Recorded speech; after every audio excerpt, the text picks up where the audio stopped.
साथीहरु आज चाहिँ म के गर्नु आँटेको छु भन्दाखेरि चाहिँ तपाईहरुले देखिहाल्नु भयो होला म चाहिँ कहाँ छु भनेर हैन।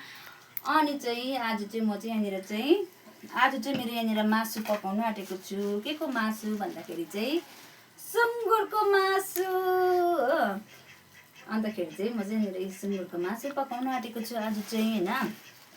यहाँनिर चाहिँ बोसो र मासु हो।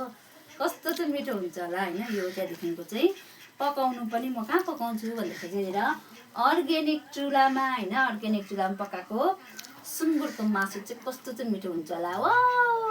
अन्तखेरि चाहिँ आज चाहिँ मेरो काम चाहिँ यो छ। यी सुँगुरको मासु काट्नु आँटेको छु साथीहरु।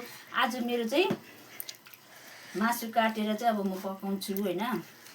अहिले म पकाएको पनि देखाउँछु हैन। तर मेरो अचारमा चाहिँ यस्तो चाहिँ खिसी चाहिँ नगरिदिनु तपाईहरुले हैन। किनभने हामी चाहिँ प्राय मासु खाँदैन नि त हैन। तर पनि आज चाहिँ हामी सुँगुरको मासु खानको लागि चाहिँ मासु काट्दैछु। अचारमा देखेर चाहिँ खिसी नगरिदिनु साथीहरु त्यति हो।